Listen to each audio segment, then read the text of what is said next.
معنی یہ ہے کہ نشانی آنے سے پہلے جو ایمان نہ لائے، نشانی کے بعد اس کا ایمان قبول نہیں۔ اسی طرح جو نشانی سے پہلے توبہ نہ کرے، نشانی کے بعد اس کی توبہ قبول نہیں۔ لیکن جو ایماندار پہلے سے نیک عمل کرتے ہوں گے، نشانی کے بعد بھی ان کے نیک عمل مقبول ہوں گے۔ یعنی سورج مغرب سے طلوع ہو گیا تو جو پہلے سے نیک ہیں، پہلے سے مومن ہیں، وہ مزید نیکیاں کرتے رہیں گے تو ان کی مزید نیکیاں قبول ہوں گی۔ قُلْ انتظروا اِنَّا مُنتظرون، آپ فرمائیے انتظار کرو، ہم بھی انتظار کرتے ہیں۔ آپ فرمائیے رستہ دیکھو، ہم بھی دیکھتے ہیں۔ یعنی موت کے فرشتوں کی آمد کا انتظار کرو، یا اللہ کے عذاب کا انتظار کرو، یا قیامت کی نشانی آنے کا انتظار کرو، ہم بھی انتظار کر رہے ہیں۔ یعنی یہ تنبیہ ہے کہ ایمان لے آؤ، ورنہ یہ تین چیزوں میں سے کوئی چیز آئے گی اور پھر دروازہ بند ہو جائے گا توبہ کا۔ ان الذین فرقوا دینہم وکانوا شیعا، وہ جنہوں نے اپنے دین میں جدا جدا راستے بنا لیے، جدا جدا راہیں نکالیں اور کئی گروہ ہو گئے۔ لست منہم فی شیء، اے محبوب تمہیں ان سے کچھ علاقہ نہیں۔ یعنی جو یہودی عیسائی جنہوں نے مختلف گروہ بنا لیے اور توریت اور انجیل میں تحریفیں کر لیں، ان سے محبوب آپ کا کوئی تعلق نہیں ہے۔ حدیث شریف میں ہے کہ یہودی 71 فرقے ہو گئے، ان میں سے صرف ایک ناجی ہے، باقی سب ناری۔ یہ بات صدر افاضل علیہ الرحمہ نے خزانہ العرفان تفسیر میں لکھی۔ حدیث شریف میں ہے کہ یہود 71 فرقے ہو گئے، ان میں سے صرف ایک ناجی ہے، ایک نجات پانے والا ہے، باقی سب ناری جہنمی ہے۔ اور نصارہ عیسائی 72 فرقے ہو گئے، ایک ناجی، ایک نجات پانے والا، باقی سب ناری جہنمی ہے۔ اور میری امت 73 فرقے ہو جائے گی، 73، وہ سب کے سب ناری ہوں گے سوائے ایک کے۔ یعنی 72 فرقے جہنم میں جائیں گے، ایک فرقہ جنت میں جائے گا۔ جو سواد اعظم یعنی بڑی جماعت ہے، اور ایک روایت میں ہے کہ جو میری اور میرے اصحاب کی راہ پر ہے، میرے اور میرے اصحاب کے طریقے پر ہے۔ اس سے پتہ چلا کہ نبی اکرم صلی اللہ علیہ وآلہ وسلم کی امت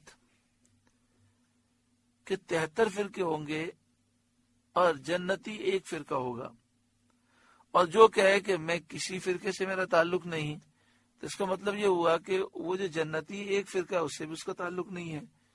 تو پھر اسے سوچنا چاہیے کہ میں کس جگہ کھڑا ہوں۔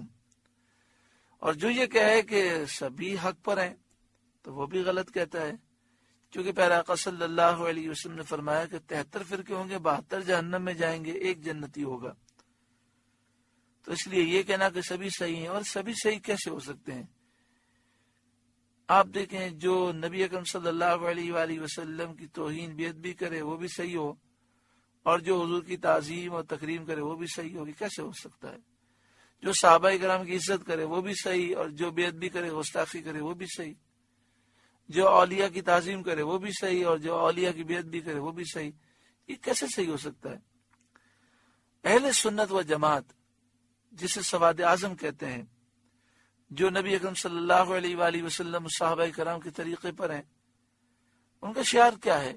رسول اللہ صلی اللہ علیہ وآلہ وسلم سے محبت، صحابہ سے محبت، اہل بیت سے محبت، اولیاء سے محبت، اور خوب درود و سلام پڑھنا، حضور کی شان و عظمت بیان کرنے کے لیے محفلیں منعقد کرنا، کھڑے ہو کر صلاۃ و سلام عقیدت سے پڑھنا۔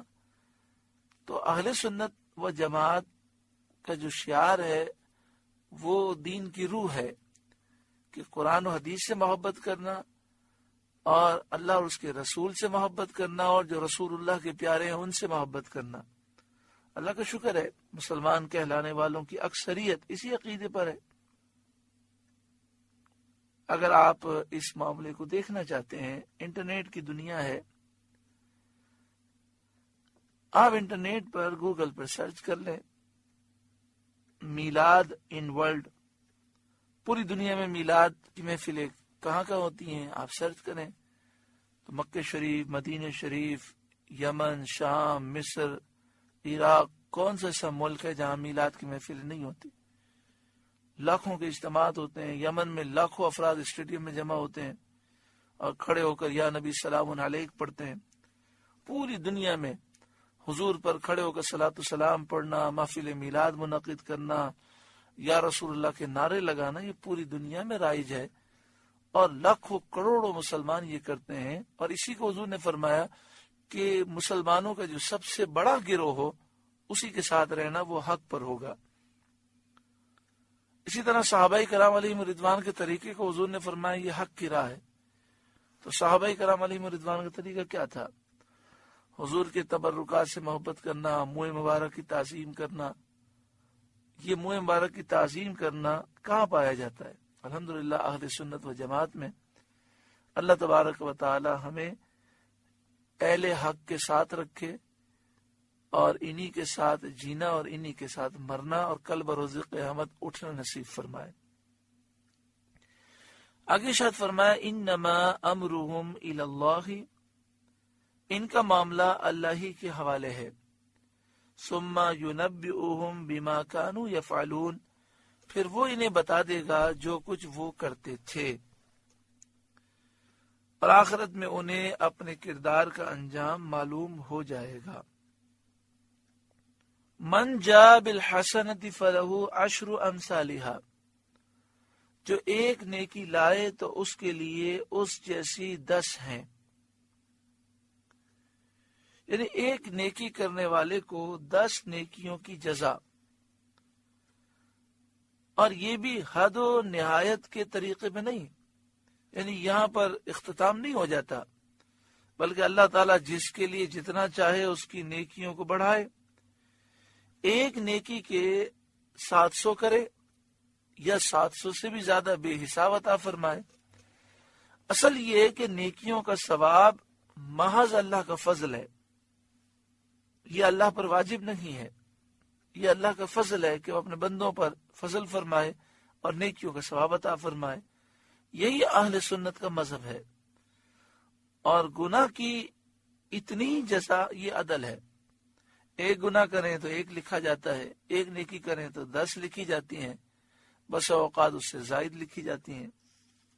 وَمَنْ جَاءَ بِالسَّيِّئَةِ فَلَا يُجْزَى إِلَّا مِثْلَهَا، اور جو برائی لائے تو اسے بدلہ نہ ملے گا مگر اس کے برابر۔